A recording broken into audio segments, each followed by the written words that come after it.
Before getting into today's episode, we'd like to thank Mac Performance PT for sponsoring the Walk On Pod. For more on their services and contact information, click the link in our Instagram bio where you will be led to their website. Mac Performance PT, helping Sacramento athletes live life without limits.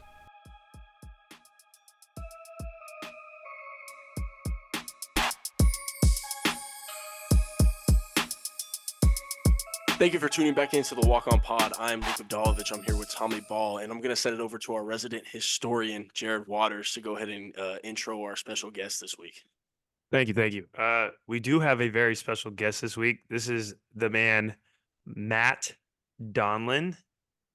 He is the head of the Donlan clan. It's a famous clan out in Australia. But yeah, Matt is, I'm going to kind of let him, he has a great story. He's played basketball all over the world and, you know, has had an interesting journey as far as getting to where he's gotten to the point of playing professionally. And yeah, so Matt, you can kind of take it wherever you want to go, and you know you don't have to be shy out here.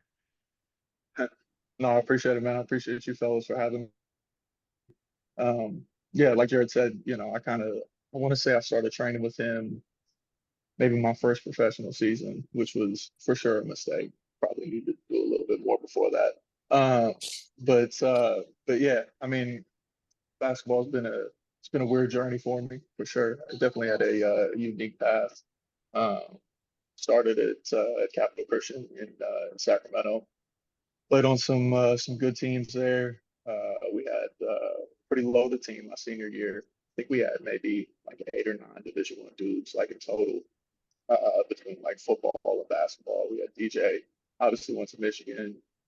Marcellus is doing his thing with the video content stuff. UC, uh, Tyler Shemps that ended up pitching in Texas. Nick Abadife that ended up playing tight end at Fresno State. So pretty talented team out of there. I think it was the first one out of Capital to get a full ride D1, which was pretty cool. It was all kind of due in part to playing PHBS, and then also Fred Wilson, who is coach at Intercom now, and was a coach at West Campus in our conference, and just kind of asked me who I was talking to. Told him like 2 names of some D3s, and he was just like, "Man," he was like, "Just send me the film." He's like, "I got you." And I mean, maybe like 2 months later, I had by like 2025 like D1 offers, so it's pretty crazy. Happened pretty quickly, but it was all super late in the process. Um, I was on a pretty good AU team with a couple of dudes who went to San Diego State. Theo went to Charleston, so some really talented groups out there. Um, so I was just kind of lucky to play on those teams, kind of be a part of that experience. Ended up going to South Dakota State out of high school, probably the best mid-major program at that time that offered me. Had, kind of offers all over the country, but wanted somewhere where it felt like a team environment. I wasn't really good at that point in my career of just being like I was never an ISO dude. I mean, Jared will tell you that much. I'm still not, never have been, never will be. Like I'm 2, 3 dribbles max for the most part. So get somewhere that allowed me to shoot the ball, play with a veteran team, which is kind of what I came into. My first year, I redshirted. Went to the NCAA tournament. Had 5 seniors on the team. Had a point guard that ended up getting drafted in the second round, like early second round of Milwaukee in Giannis's year with Nate Walters, who like still probably the best college player I've ever seen at 53 against IPFW, which like having 53 in college is crazy. Like that's still one of the best performances I've ever seen. But yeah, so went there, ended up playing Michigan in the first round of the tournament, lost by I think like 4 or 5, but we held them pretty close. And that was the year they went to the national championship game against Louisville. So they had Trey Burke, Tim Hardaway Jr., Nick Stauskas, Mitch McGary, Harris LeVert off the bench, like just first round picks all the way down the board. So it was a pretty cool team to play against. Came back my second year, injured my knee, had microfracture surgery, barely played. But it was a good learning experience for me. Definitely toughened me up and kind of helped me realize the importance of take care of my body, doing the little things, putting in the extra work, and just realizing like things weren't going to be handed to me just because, I thought like I got D1 offer, so like I'm cool now. It's like, yeah, cool. But once you get to D1, like everybody's got offers, man. You got to do something to stand up above the crowd. And, I wasn't really doing it at that point in my career, so ended up transferring to a junior college in Iowa, like right next to Nebraska, National JUCO out there, Iowa Western. Played my year there, had a good year. Ended up getting a couple of different offers. Took a visit to where Tommy was at Idaho State when Coach Evans was there with dude from Sacramento, Deshaun Parsons. Seemed like a good experience. Had some real talented dudes on the Iowa Western team too. Point guard went to Iowa State. Our center went to Southern Illinois. Like just kind of talent up and down the board. Probably a couple of our most talented dudes didn't even end up making it to the next level. So just kind of opened my eyes to just the potential of some of the talent out there, and realizing that just because you got offered doesn't mean that you're going to be the best dude on the team, or best in your city or region or anything. It's an international game now, so there's always dudes out there that can move. But yeah, ended up going to Youngstown State. My junior year actually went pretty well. Ended up having to slide to the four because our four-man broke both of his feet in the game against Notre Dame. Like broke one, kept trying to play, put a bunch of pressure on the other foot, broke his other foot. That's wild. Shout out to Bob. But yeah, had a real good junior year. Ended up being like fourth in the nation in 3-point shooting for Division I. So like shot the ball really, really well.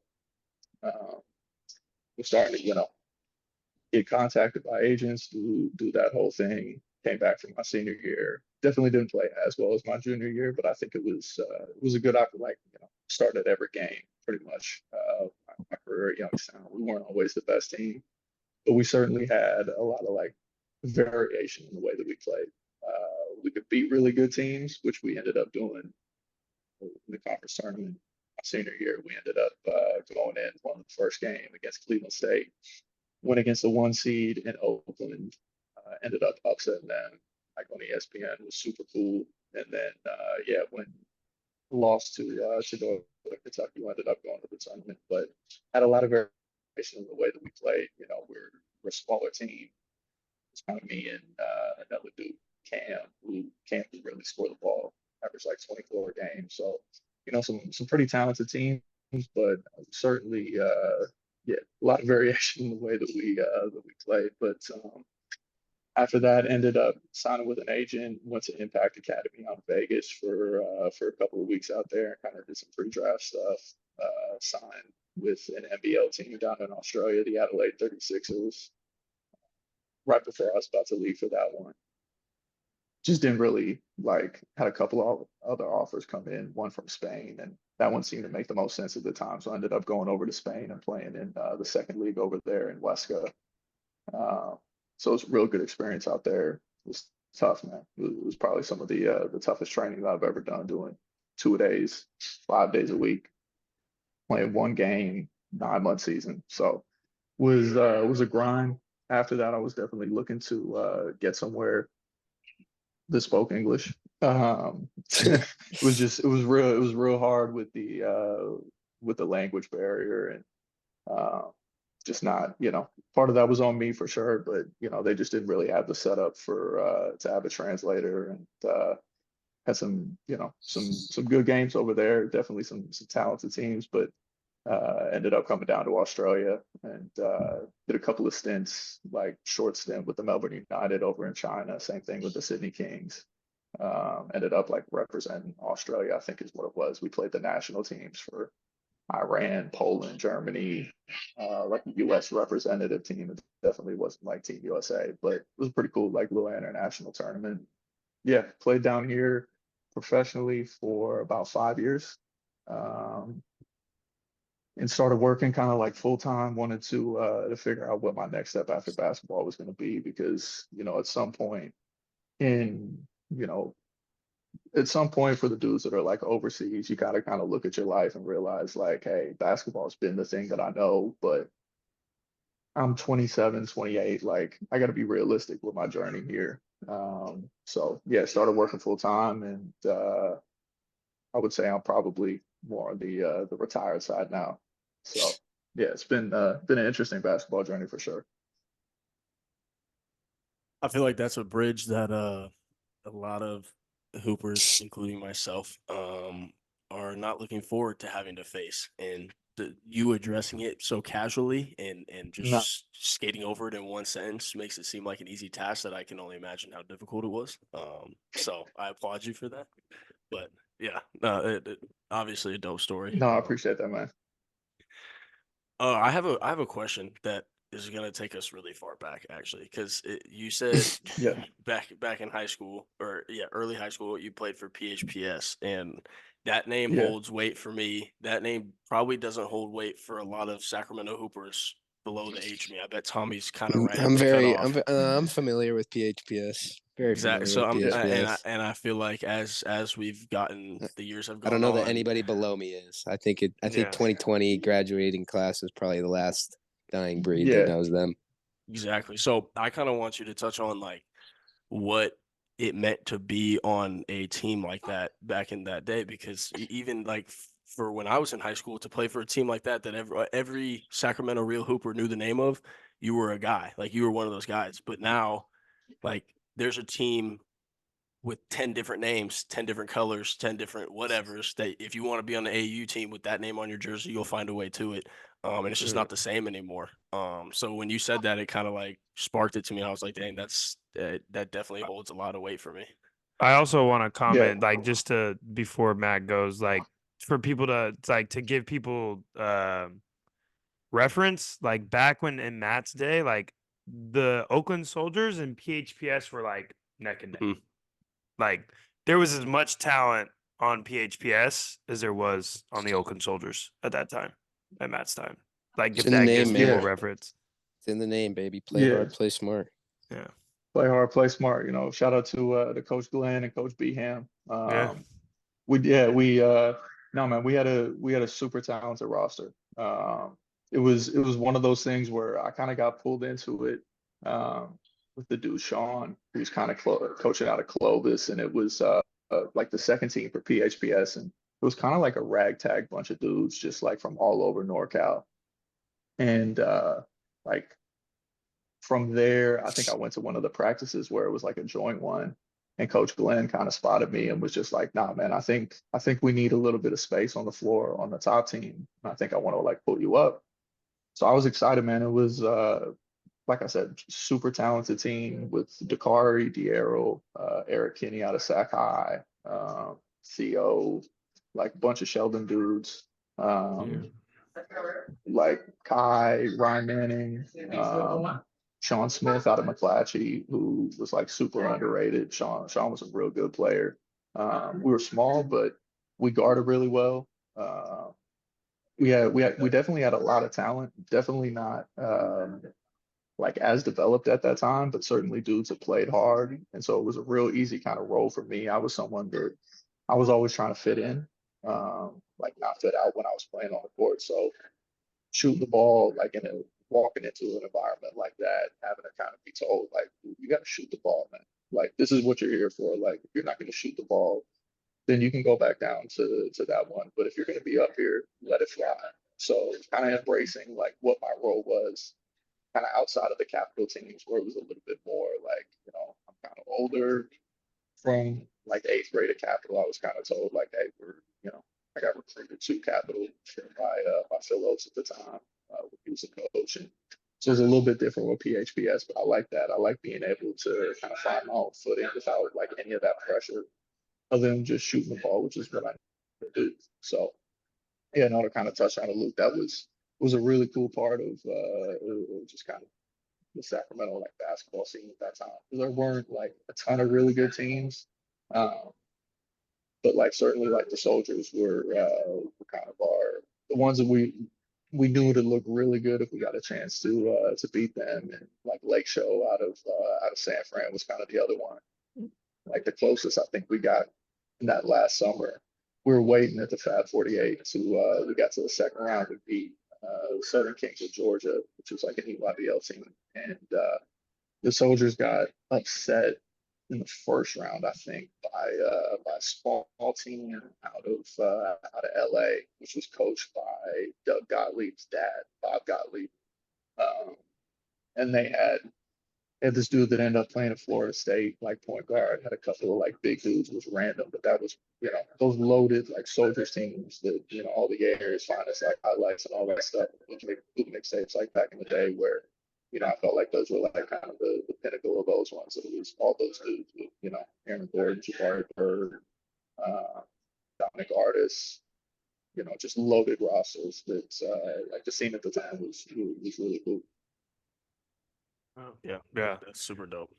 Yeah, not Yeah. and when Matt, I'm kind of to build off of that for you, like obviously people don't know you, like you're definitely one of the better shooters, if not one of the best shooters that has came out of Sacramento. And how did you make that you talked about embracing your role, finding your role. How did you make that transition going from college to college, right? Because we've talked about it so much, like not that it was intentional, but the transfer portal is now like way more prevalent. Like with you transferring a couple times back then, it was way different. But how did you find your identity and embrace that role, like going from different teams, different coaching styles, things like that? Yeah, I mean the first school that I was at South Dakota State, it was really team oriented. It like my freshman year when I was there, the only time that we kind of ran stuff through someone is because our point guard Nate was just like that good. Like other than that, it was always very like team mentality. Um, so like that kind of fit my mold. But when I had to transfer, going to junior college, it was one of those where I kind of sat down and thought about it, and I was like, look, I've been on this basketball journey for a long time, and I tell it to the kids that I train in Australia, like the only person that's really going to be on this thing for the entirety of it is yourself. So like you got to stay loyal to you, to your game, like to your craft, whether that's staying in the gym, doing the work that you need to do. But like teammates are going to change, coaches are going to change, and I think that was like really the first time that it hit me because I thought when I signed out of high school that like this is my forever home. I'm gonna spend 4 or 5 years here, and nothing's ever going to change that. After 2 years, I was looking down the door of like, man, I got to find a new home. So I was really lucky that my the assistant coach at Iowa Western found me, Coach Bankhead, and said, man, I think this is going to be a good chance for you to develop your game a little bit and to kind of come into yourself. He's like, I think you're capable of more than you kind of put on the court. So come here, shoot the ball, be a little bit different, try things you don't usually do, and let's see what happens. Like you can go to a D2 if that's what ends up happening, but there's a lot of schools out there that could use someone that's 6'7" that shoots the ball, and that was kind of also where my jump shot ended up changing. Like if you look at my high school jump shot, it was very different to the way that I finished shooting the ball at Youngstown, and then I shot it in my pro career. Kind of shout out to Sean, like he kind of coined the phrase like everybody up because I just started jumping a lot more on my shot. And I think that made a big difference for me too. Like, I mean, Tommy, you wouldn't have saw like in high school, I used to barely leave the floor when I was shooting. I was just gonna say, And you're telling me you didn't jump 2 feet off the ground every time in high school no, as well? And shoot the ball no, above I your used to head. do it on my First time I yeah, worked out with I used Matt, to I do it looked on at my Jared. pull-ups. First time I worked out with Matt, I looked at Jared like, what the hell? Who the hell is this guy? He's already 6. He's already 6'7". I can't get a hand up, and he jumps that high in his jumper. I'm screwed. Yeah, it was weird, man. Like I remember my sophomore year in high school, I kept trying to dunk. Like we would always try and dunk after practice. And one of the dudes was just like, "Have you ever tried jumping off 2 feet?" And I was like I just always tried off 1 foot because that's what everyone did. And I tried off 2 feet, and I just dunked. And I was like, "Oh shit, I can dunk! Like that's cool." Stupid. I was like, "That's crazy! I can dunk." So I just realized like I'm a 2 foot jumper. Like I What a didn't fun know. way to find out. It was pretty cool, man. So like I used to always used to always jump when I would do pull-ups, but when I would just get the ball swung to me, it was always just like a little jump. And when I went to Iowa Western, Coach Bankhead was just like, "Oh, why don't you shoot like that on every single shot?" And I was like, "I don't know, I never really thought about it like that." And I just started jumping. Um, for all my shots, I realized like it didn't fatigue me as much as I thought it would during the game. I think I was able to replicate the way that I shot the ball, and then also just it was really easy for me to regulate my power that way because my legs were consistent, and then I could just kind of feel it with my arms a little bit. Um, and as someone that like plays a lot of golf, like feel was a big thing for me when I played. I didn't really like I didn't really look at certain parts of the rim. I didn't really like measure my shots in different ways. It was all just kind of feel. So it was easy for me to keep my legs consistent in my shot and then just kind of keep the arms like just for a little bit of touch here and there. So yeah, it ended up working out okay for me. I would agree with So that. I would agree with that. I like the feel blurb there. When we had Danny Green on here, and he talked about like he knew from the catch to the fingertips, like if the ball was going in, just based off how he caught it, and like Yeah, that's kind of like yeah. it's all Yeah. feel and all in that split second. So that's pretty dope. Like Yeah, that he literally. comparison. What did he say? I think we clipped it. He said, "If I get a catch, if I get the right catch, it's going in," It's going in. or Yeah. something like. If I get a good catch, it's going in. A hundred I was percent. like, No, yeah, like the best point guards that I played with are dudes that like understood how I wanted the ball, which side was going to work for me, how I wanted the laces, like on the catch, just like little details like that. That obviously, as you advance to higher levels, you got point guards that have like the bandwidth to be able to worry about that stuff. They're not just worried about getting you the pass; they're worried about making sure that it's in the right spot for you. Oh, Just because dudes shoot the ball differently. So that was definitely something like out of point guard at Iowa Western Rico, who is like one of the funniest dudes I've ever met in my life. Like I remember one time our coach tried to kick him out of practice, and he said, "No, I'm kicking you out of practice." And that was pretty crazy. But he was a super talented point guard. But he paid attention to those details, and that was probably where I had some of my best shooting games. Was just a guy like that just wanted to feed me the ball and make sure that it was in the right spots, and kind of transferred that to Youngstown, and had a lot of confidence going in there too. Kind of realized like, man, I can pretty much get my shot over anyone that I want to. I just have to be aggressive enough and realize that like, where dudes are closing out from, that they're not going to be able to get to it if they're 2 steps off. If you want to sag, then like good luck. Because it's going to be real hard for you to close distance and close out and then not foul me, depending on if they call it. So yeah. Or in the worst case, just dribble left. Don't dribble at the rim. You just throw the ball to the left side, then everybody's up. that's all, that's all you got to do, man. It's a simple This guy game. Matt would play It's ones and not even try to drive at the basket. He would just throw the ball to the left side of the court. yeah. I actually that's all I need to specifically do. remember that. Yeah, I just there's left space left open, was It's yeah. like comfortable that's for what me. I'm saying. It's like it's One an on one from the wing, and Matt is putting the ball in his left hand, throwing it to the corner, and rising up and hitting it. That's And I I'm just sitting need a there. little I'm bit of sitting there space. like, Yeah. nice. Do what you Yeah. do best, man. Yeah, Like, dude, that's what I'm saying. Like if it's not That's broke, it. don't fix it. it's probably the same Uh, exact I was motion Know as your if he role, was man. catching a corner drift pass or a corner Yeah. inbound play. It's probably the same exact Yep. motion. Know your role. That's exactly how it felt. Matt, you kind of mentioned it. Obviously, moving fast forward a little bit, talk about playing in Australia, and for again, most people I don't know, your parents are actually born. Tell me if I'm wrong. Born and raised though in Australia, right? Yep. Both your parents, Correct. yeah. So Yep. that must have been cool being able to go back and play in the country where your parents, obviously grew up and met and all that other stuff. And I know you went to high school here, but you have citizenship there as well. Yeah. So I was born in Australia. I moved to the U.S. when I was 8. Um, um, so yeah, no, it was a surreal experience for me, like coming here, and I really liked basketball when I left here. I didn't want to leave. I'm glad that I did end up going to America. It's definitely so like Sacramento's home to me. When I say I'm going home, that's what I mean.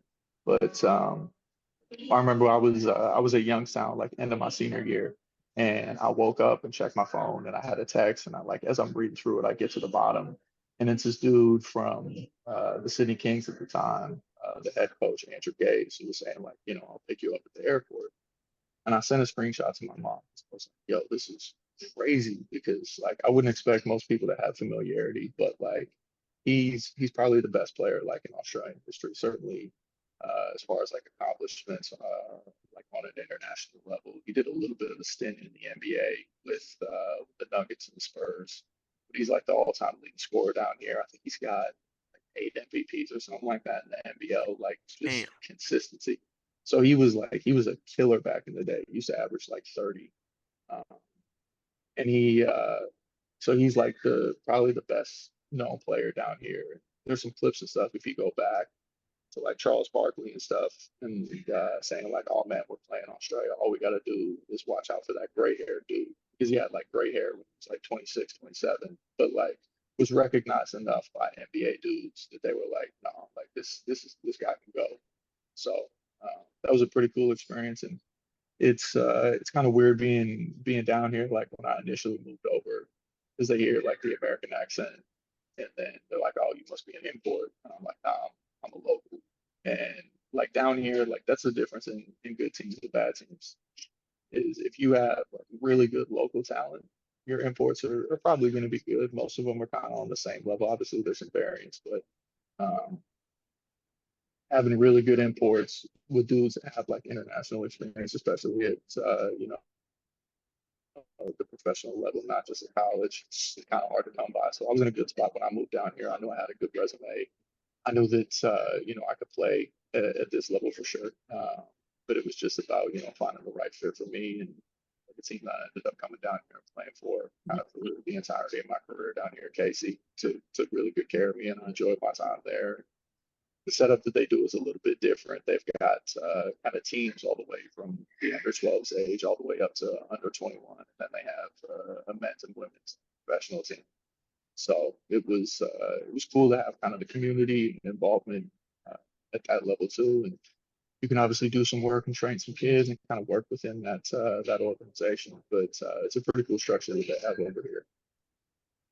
Yeah, that was actually that's crazy you brought that up, because that was gonna be my next thing. That obviously from my background, playing and professionally and then coming back and training here, but I know your situation. It's kind of part of the deal, right? Like if you're gonna play on Yeah, on the men's team, like you're not required, but encouraged, I guess, right? To give back and help the younger teams, and really you just train. Like yeah, I mean, you're while you were playing last couple years, like you're yeah. essentially training the younger kids at the same time. Which like, how was that experience? Yeah, it was to be honest with you, it's probably when I played my best basketball. Is explaining things to kids was like a really good reminder for me, just on like little details that I knew, but uh, I might not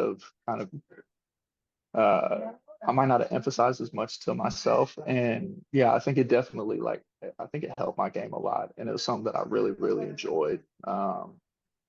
Just being able to like look at kids' shots and kind of diagnose just like little things that made a lot of sense to me, but you say it to them and they're like, "Wow, like how did you know that?" And I'm like, "Because like I can tell from like the way that it came off your hand or the rotation of the ball or like just your positioning, like as you go to get the ball up, you're just not doing like little things, and it's innate to people, at a certain level, especially people that shoot the ball. They usually understand their shot really well, and that was something that was emphasized to me at a really young age. Like at Capital, we had an assistant coach, Coach Filer, that was kind of the shooting coach, and at that time, his big thing was making me understand why I shot the ball the way I shot the ball. And yeah, I had like a unique shot at the time. It was kind of a Larry Bird like flick from the top of the head. But he was like, okay, this is how you shoot the ball. It doesn't need to look a certain way. It goes in. Just master your form and understand, why you miss when you miss, which way your misses go, and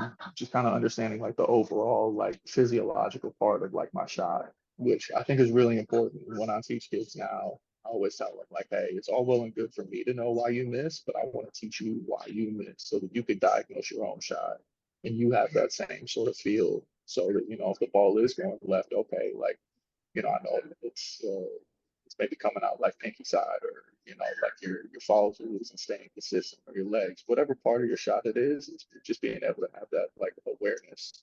And that was certainly something that got emphasized to me as I was training the kids. So no, definitely something that's enjoyed. And I mean, it's financially incentivized down here too, because if you think you're going to make a career off of just playing basketball, like unless you're at least NBL, then yeah, you can have a career. You can have a career and you can make some good money at it. But if you're going to play, NBL one or Big B down here, which is kind of that second league, you got to make sure that you're doing the other stuff. Otherwise, like it just financially, it's not going to make a lot of sense to you. That was something that I was always incentivized by, I think. So Nice. Makes sense. Jared, do you think you play your best basketball after being able to explain to us about our shots and I'd whatnot? say like I think you're making a joke right now, but I'm in a sense, but but not like It felt necessarily. sarcastic. I It I felt will sarcastic. hey, I will tell you straight up, like Matt is like hitting it on the head that like I was a good player when I played professionally and when I played in college. Like I was a good player. I didn't feel like I became like I became so much better when I started training. And I feel like, and Matt, I mean, I'm not going to repeat what Matt said, but like, let's just take Luke, since Luke's kind of like throwing some jabs here, for It all was intents and purposes, it was Luke, this, Luke was a 5 foot, skinny, scrawny white kid with no athleticism. And so we had to figure out how we were going to get this kid to be good at basketball playing against really fast, athletic people. Jared So, with a right hook back. but the reality is that was, I guess, to like even for Tommy or even for Matt, like I saw myself in that situation because when I was Luke's age at 6th and 7th grade, I didn't have someone helping me. I just had to figure it out. So I felt like it was my responsibility to, okay, I'm gonna break this down for you, but then at the same time, I'm like Matt said, like I'm teaching it at such a like minute level that it gave me better understanding of what I was already doing well. And so it just made me a better player. So Makes yes, sense. I would agree with Matt, and yes, Matt, Luke, your backhand comment, yes, I would agree. look.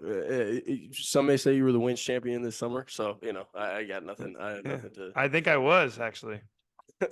Yeah, on a smaller Yeah, sample size, yeah, but smaller sample size, but I had a good summer. you had a great summer. No Hey, knocks on the kid there. yeah, Um, yeah, and I had a great summer. I did pay for it. I won't lie, I did pay for it, but that's fine. That's oh, fine. I got a stretching question. in. I got a question for you, Jared. Who's the best shooter you ever trained? I'm just curious. I just like we've been talking about, emphasizing details and stuff it's like that. Just it's a tough, for marketing purposes. There's a guy to my left. I don't know where everybody is positioned here. But Matt, I have always said, and Luke can tell you this because I actually told Luke and Will this before you ever came to train with us, that you were going to win a lot of the shooting drills. Yeah, that's fair. And the only Eh, reason I asked that is because I think you posted something like it might have been a couple months ago, and I That's why I messaged said you, and that's ooh, marketing. I was like, I receipts. was I like, like that. I was like, I'm hurt. But to be honest with you, like I've seen enough. I've seen enough of Luke's game, and like I know he shoots the piss out of the ball. So it's one of those things where like I can see it, and it always just comes down to like usually the day. Like good shooters shoot the piss out of the ball, but it like I know just from like there's levels to it at the same time. Like Yeah. the way that Luke shoots the ball like on a consistent level, like to be at the level he's at, like it's not easy. And then you look at something like I remember my point guard in college said he went and worked out with Steve Novak one time. And he said Novak might have missed 4 times the entire workout. And I was just like, oh shit. And I was like, I thought I shot the ball like real well. And Yeah. I was like 4 times during a workout is crazy. So like I don't know, there's always levels to it. But I mean there's days when Keith comes in the gym and Yeah. I'm like, why does this dude not shoot all the time? I'm like, he's got a clip on him. I'm like, He's that's he's up crazy. there. He likes if I I know You know he what wonder I that. mean? I Like wonder that he's same thing, Matt. yeah, yeah like he it's likes to claim he actually asks me that question all the time. He likes to claim that he's top 3 in the KI fam. Wow. that's fair. He I'll just likes to claim. I He likes to yeah. claim. And it's funny too. From where he started to where he's at now, yeah, his transformation is probably top tier. Oh, for sure. Because I remember like first time like seeing him like work out in person, and I remember coming out of Washington, the coach at Capitol at the time, Devon. I was talking to him after like one of the practices, and he was like, "Man, I just went and watched like Keith's workout. I think it might have been for the Kings or something." And he was like, "That dude can do everything." And I knew he played. I think it was his team superstar at the time, so it was like him and Dude, DJ yeah. and like Noah Blackwell, yeah. Yeah, DJ was And the year before, but he played with Noah and Armani Collins was his yep, team. And Matt, the kid that played that Bucknell white boy. Oh my gosh, I'm gonna forget his name, but Matt. His first name was Matt. He was really good. yeah. So like I was like, oh man. And then I saw him, obviously a little bit later in his career, but I'm like, man, this dude can shoot. This dude can shoot from wherever. Like it's crazy to see that kind of stuff. And Yeah. no, man, it's yeah. Yeah, the KI fam is there are some clips out there. I'm not gonna lie. There's some When it's real funny, burners. I was gonna say too, if you were to ask every person in the KI family who the best shooter in the KI family is, they would all say Yep, themselves, and I would expect them to do that. You know what I mean? Yeah. Like and 100%. That's I'm what not we gonna teach knock here. Tommy. I'm not gonna. I mean, Jared maybe, but I'm still gonna let him have. Like, if he says I'm the best shooter, I'm gonna let him have I'm that knocking view. Jared. You know what I'm saying? Like, there's like I said. So, yeah, I take no offense to any of that. Like, if anyone's, that's I I just would take it as expect. respect. I take That's it what I'm as saying. respect. That's what I'm saying. If a shooter, like, Got good especially like clientele, Jared.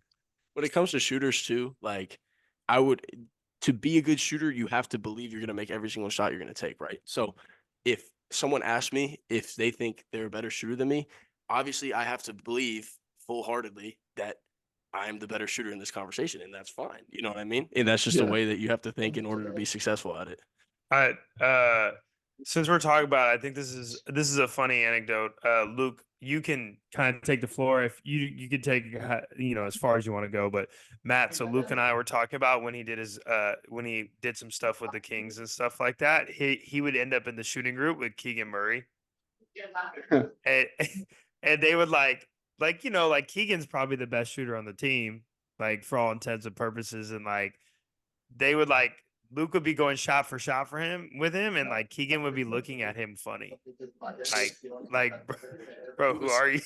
Well, it was funny too, well, because the way I was in the workouts for summer league, like I wasn't on the summer league team. I was just there for the training camp. And Tyus was our rebounder. And it was me, it was Keegan, it was Kessler, and then it was usually the fourth was different. And it was like shoot 3 in a row, and then the next person goes, and it was first team to whatever many shots it was that day. And Tyus was like, Luke, you step up, knock these down. Boom, 3 for 3. Keegan's like, okay, yeah, like way to shoot, bro. Keegan goes, hits 3. Kess would go like 2 for 3, 3 for 3, whatever, and then whoever, right? Get to the next spot. Boom. I was knocking down. Keegan's like, oh, he's a shooter, and I was like, yeah, like it's kind of why like I'm Yeah, even in dude. here in the first place. Like, he It's, thought I was an above the rim type of guy, or like, and like it was funny because he was like, and he's not like a outspoken dude. Like he's real quiet with his demeanor, and he would just be like, yeah, knock these 3 down, bro. Like just like as we were running by, so just like real quiet, like, yeah, knock these 3 down. And I was like, hey, man, I got you. Like that's what I'm supposed to do. that's what I'm Pretty here dope for. though. Yeah, it was definitely pretty dope. That's a funny. It's just funny how shooters think, bro. So, hey man, I feel like as we've been going along with this podcast, man, we've been getting a lot better at like just leading into the next step of the conversation, because I feel like this is a Yeah. great stepping stone to our starting 5. So yeah. talked a lot about the art of the jump shot today. Talked a lot about who's the best shooter, blah blah. But we're talking today starting 5 prettiest jumpers all time, and the way I like it, when Yeah. because we've done starting 5 shooters back on episode 1, And it's different because the way I told Jared that it was different, I was like, look, someone can have a beautiful jumper, but it could be broke. But it could look amazing though. Yeah. And we've all seen those guys. So, if you want to throw a guy or two like that on your list, it's a fair play on this one. So it's not about the result. This is about just the art of the jump shot. Yeah, I think he the could be a fun one. aesthetically pleasing. Let's do it. Let's do it. And again, for reasons that I don't want to have to go through a monumental skip again in the internet coverage, we're just gonna not check the results of last week again. And usually we let the guest kick us off and kind of choose the way we want to go, Matt. So it's up to you how you want us to do it. If you want to go draft, if you want to go We all usually five do at once, serpentine. it's up We to usually you. do serpentine snake draft, Matt. If you want Yeah, to do that, let's do it. I like Yeah, I but like you- I like a snake draft. Yeah, you pick the order though. You get to pick the order. All right. You know what? Let's go Jared, Luke, Tommy, me, because I want to hit that double at the end. Let's do it. Smart Nice. guy. All right, I'll go first. All right, mine's pretty easy. This might be a boring pick. I'm not. I just feel like I had to do it because this guy really had a textbook jumper, and it just like you just watch him shoot, and you watch the hair flow, and it's just like it was so smooth, man. But give me Steve Nash, man. Steve Nash. Dang. It's like right here on the pocket, and just like nice little push, Yep. and he'd flick the hair out of the way, and it just be Great jumper. Yeah, great jumper. Yep. Steve, man, give me Steve Nash the one. I think that's the textbook. I think that's the Yeah, blueprint, like honestly. it's hard not to pick him. Like if you're gonna No, let me go it's- first, like I'm gonna yeah. take him. We probably all It's a had good him on the 1-1. list. Yeah. We definitely. All right, so for my one, like I said, Steve Nash was on there, but I was ready for an audible. I was definitely ready for an audible. This guy, I think 2 summers ago, blew up for a video of him training at the University of Hawaii and making 30-something threes in a row in a minute and was challenging yeah, good Hoopers to pick, get it. Luke. I got Patty Mills. Patty Mills at the Ooh, point I guard. like He is that. a That's a nice pick. pretty. He is a Ooh, pretty. that's- Oh, he was. Yeah, Matt's probably pretty upset about that one. Actually, I didn't even thought think I could about the get him late. Australia one. I thought I could get him late. I didn't even process that. But yeah, he has a pretty jumper, man. It's about as square as it gets. And his fall through, he snaps it through perfectly. Give me Patty Mills. Patty Mills at the PG. Good pick, Luke. Man, PG. There's a lot of ways you can go with this one. This one's a simple pick for me. I've got Steve Kerr. I've got Steve Kerr at the one. Wow, nice pick, Tom. I like that. yeah. I didn't think Really about good that. pick. That's a nice Steve's pick. jumper's so pretty. He gets a little elevation, Matt Donlan style on it as well. And Yeah. it just looks good coming out the hands, man. It's perfect. I love it. Steve Kerr at the one. I like that. So is it just point guards? Or I can. Yeah, I well, can then go you'll anywhere on flip board? and go shooting guard right back. Okay. So if I'm going for my, at the one, I'm gonna take Steph. Yep. I'm gonna. Okay. It just pick, Easy. nice pick. it feels Someone's just gotta do it. it feels Yeah, someone's got to feels do it. easy. I figured it would be like me, it's- but I decided not to today. Yeah, I think that's a real good at the resume kind of speaks for itself. At the two, give me, give me Book.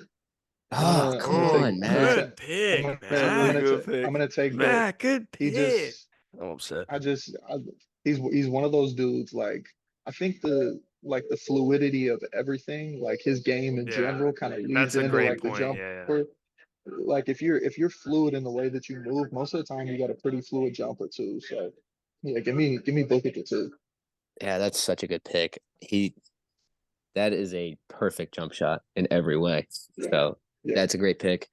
Now I'll go in a different direction, but this is an easy audible. I think it's the prettiest jumper ever in my opinion. Give me Clay. Just textbook. Good I think pick, Clay. good pick. I think Clay's jumper is so pretty. Just everything, his footwork, release point, easy.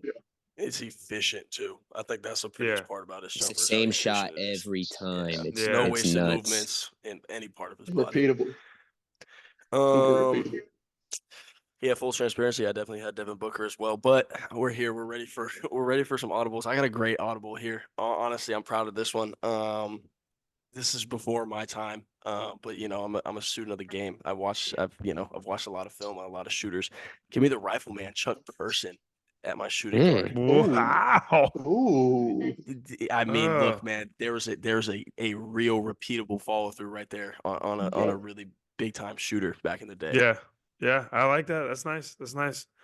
So at my shooting guard, again, I know this might be boring, but I kind of feel like I have to do it because if there was a person that was like their body was built and situated to be able to shoot the ball at a high clip and make it look really good, it's going to be this guy. And he did it his whole life and he worked at it relentlessly. And now he talks all the time. But give me JJ, man. JJ Redick at the shooting Yeah. guard. Yeah. Like, just, Yeah.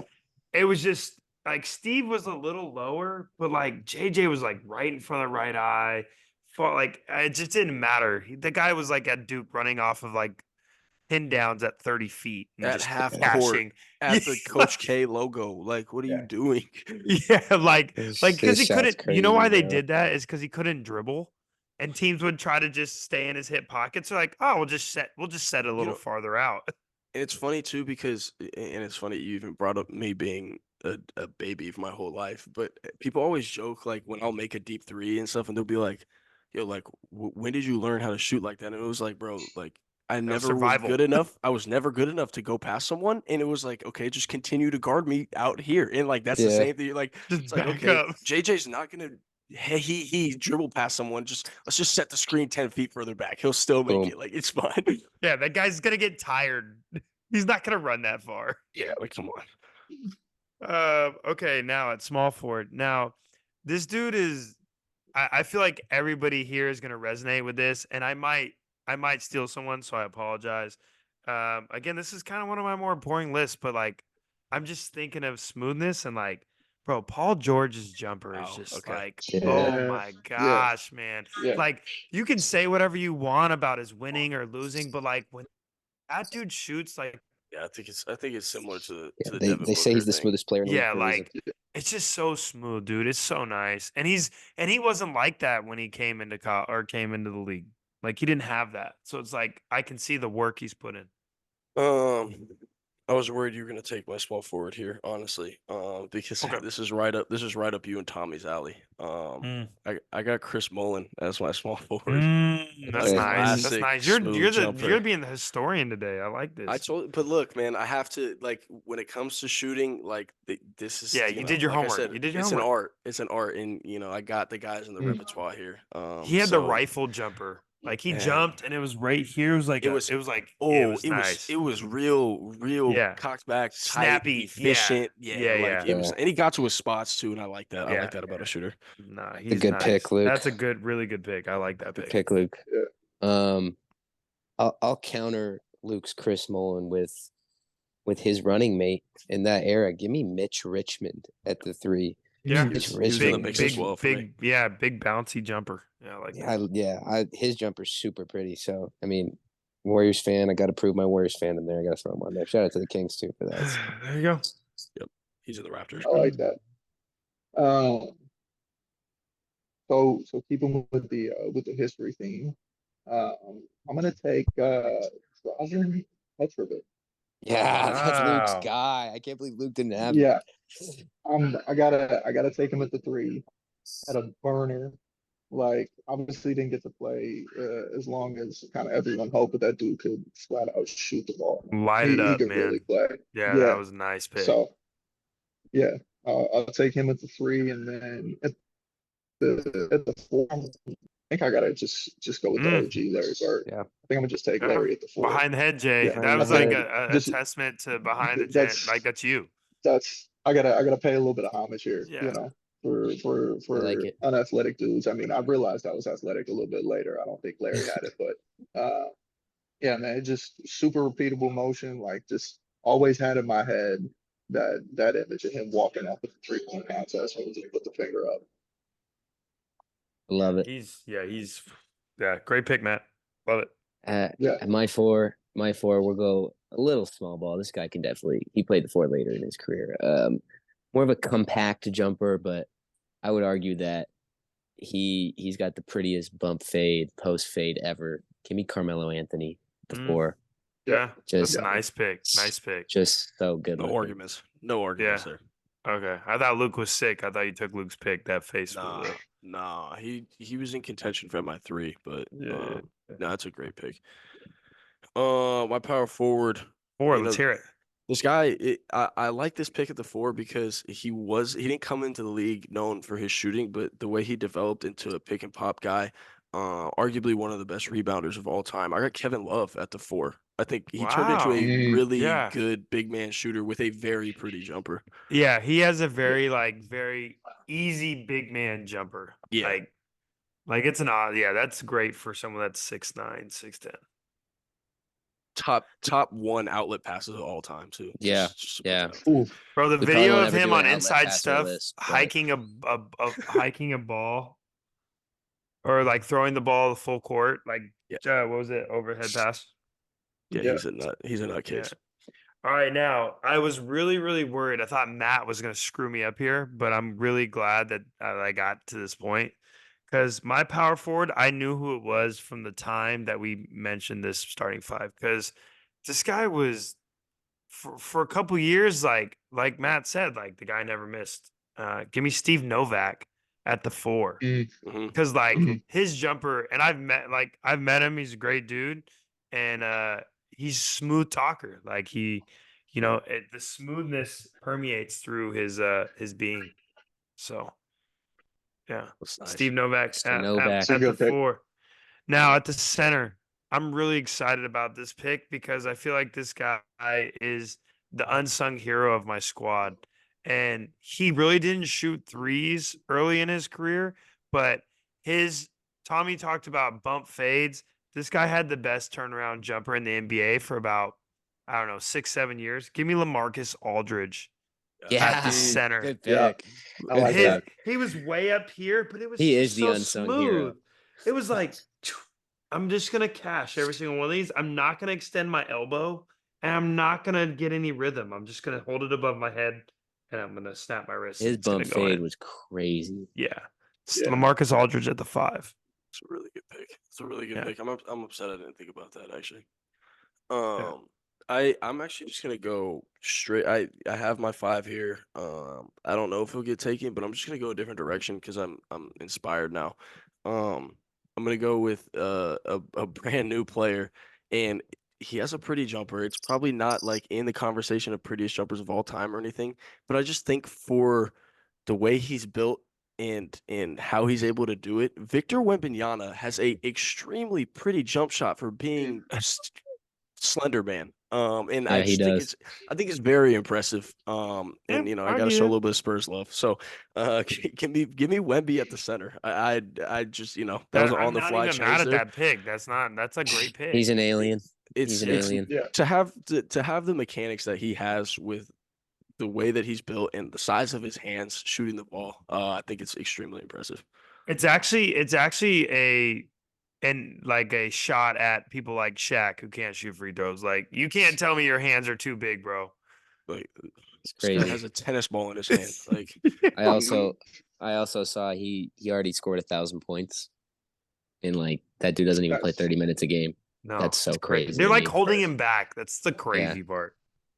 1,000 points Oh. on a minute's restriction. On a minutes restriction. All the stuff I'm saying is people on Twitter, they're like, I'm so sick, dude. Like this is the worst. This is the worst he's going to be, and he's already this good.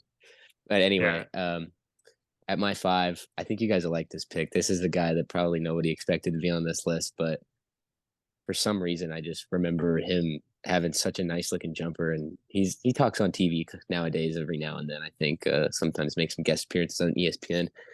To me, Channing Frye at the that 5. is who my center was. Mhm. Was it really? Yep. Okay, Channing Frye. He got Yeah, a burn, man, and it looks good. I think he was probably the first stretch 5. Yeah. Yeah, Channing I would Frye. say he really set the wave. He like set the tone. Like him and D'Antoni and Steve Nash like Mm-hmm. really set the wave. That was like Yeah. after Amari left for New York, and it Yeah. was like, okay, we don't have the rim runner. We're just gonna play 5 wide. Yep. Shout out to Mr. Yeah. Fry. Yeah.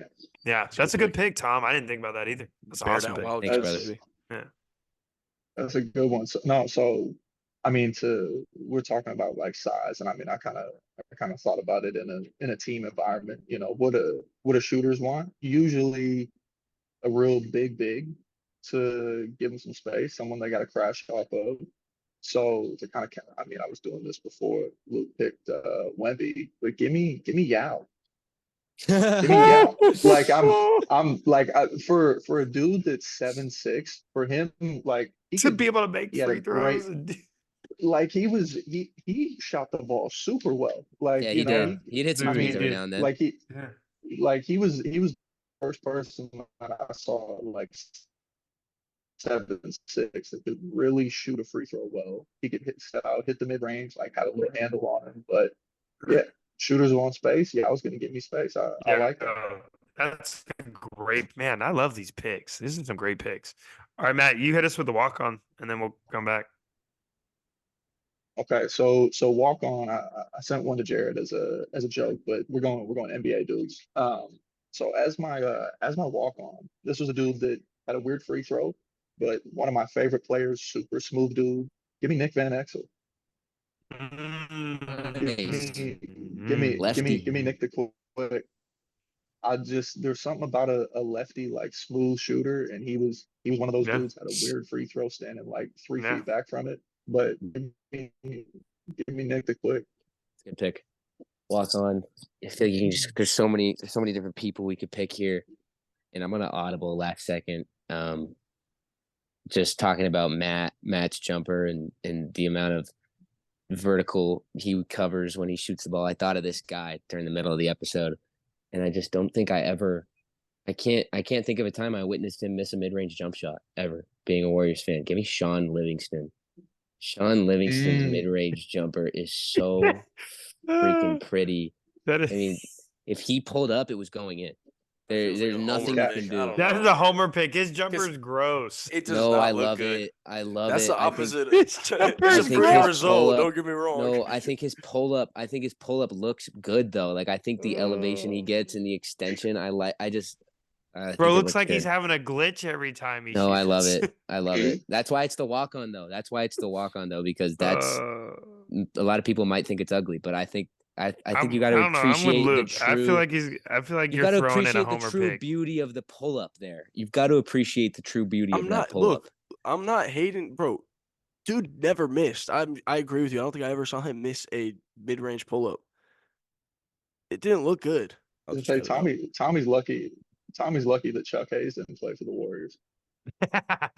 He would have been like, I don't know, man. That free throw was kind of glitchy, but I was All gonna right, Luke. pick Mark Price, but Luke, who you got for walk on, bro? So for my walk on again, I go this direction a lot with my walk on. I got someone who would ignite Arco Arena during the dog days of being a Kings fan. More homer picks. No, this is a good one because you can go watch the film. It's not a 10 feet above my head pull up jumper from the mid range. I got Francisco Garcia. he does have a great looking ooh, jump shot. That's a good He has pick. a ooh, really solid jumper. And he's got the name to go with it. Yeah, man. Like I weirdly hit a lot of- felt the John. strong name. I weirdly Strong felt the name. John Salmon's coming. Oh not God, as pretty. not as Oh, pretty. It was At least it he was didn't pick between Marcus Thornton. If he would have picked Marcus Thornton, we would have been having issues. Kevin he was- Martin. No, it was between Francisco Garcia and Quincy Doobie. Do your Ooh, research. Quincy Do Doobie. I your love research. Quincy Doobie's Ooh. jumper. He was nice. Like I said, man, I thought I you were- take this serious, man. I thought you were going Catino Mobley. That's another one. That's another good That's- lefty. That's a Good good pick. lefty. Yeah. He's still serving in the big three. Oh Gray yeah, beard and all. All right. salt and pepper. Walk on. Like Luke said, I always seem to pick walk ons that look like walk ons. I have two here. I'm struggling, but I think I'm gonna go with the less known or less hyped. This guy led the league in 3-point percentage for a really long time. He was like the staple. He kind of set the stage. Give me Jason Capono. Jason Capono Ooh, had That's a a good pick. very pretty jump shot, and he was like a big wing, and so like it didn't take a lot of effort. It just looked really effortless. So Jason Capono is my walk-on guy. I think he was one of the first guys to shoot, if not the first, one of the first shoot 50% for a season. No, man, he could shoot it. Even if Yeah. they only let him do it in the 3-point contest, he could really shoot it. Yeah. Yeah, this is back when guys like took threes a game. They're like, whoa, hey, chill out. That's some good money right there, Jared. Matt mentioned golfing a little bit on this podcast. Oh God, I'm I know mad. you've got something for him, so I'm mad because Matt is a extremely good golfer. It's actually frustrating how good Matt is at golf. You know, Matt, the smoothest jumper always looks pretty, no matter if it falls or not. But after I get my 50 chips a night, my short game gonna be feeling feathery light. it's all about the delivery. And, yeah, It's I think you might want to do 100 chips a night. Oh, wow. Now, have you guys golfed? You guys have golfed together? Oh, Matt, one time it was a terrible course we played, but Matt's really good. Sorry for my cursing. Jeez, man. Random. I got left enough editing. field. I got enough editing for this one, man. That's crazy. Yeah, apologize, man. kids. This is late night, but yeah, Matt is extremely good at golf. Matt golfed in high school, and Lovely. you know, Yeah. 6'7", those levers are working. Man, I tell you, I played my first year, my freshman year of high school, and I got out there and I was like, yo, I can eat snacks and walk and nobody screams at me. I was like, yo, this is way better than basketball. Like this is sick, dude. I was like, do we practice? And he was like, if you want to. And I was like, I can really get down with this game. I like Should the have been sound of doing this from the jump. We've all had the Yeah. thought process. We've all had the same. Yeah, no, Matt is very good. Shoot, man. Matt, shout out to you for making this work, brother. We know the time difference is crazy, and we No. really appreciate your efforts for making this happen. So, No, for sure, Yeah. man. No, I appreciate you guys having me. And Luke, I don't think we've actually had a chance to meet in person. I've always told Jared, like, man, it always feels like the timing was it's kind of weird. But no, I appreciate y'all having me. Happy to make it work. You know, it's been something that I've been bugging Jared for a little bit. I said, hey man, you know, when you got some time, just let me know. You know, I'll make it work. So glad we could. sure. That was Yeah, great, appreciate you, man. Thank Maddie. Sure. Yeah, no, for sure, man. My pleasure. fellas. Shout out Tracy. If you need any desserts in Sacramento, shout out Tracy. Tracy's Treats. Sir. Oof. Bridget, go to nobody class. brings more cookies to it. Bridget refuses to go to class. Nick, Yeah, Bridget, pick go up to a weight. class. Nick's a lost cause, but With all that being said, episode 81, we're signing off. These are your favorite walk-ons. We're walking out.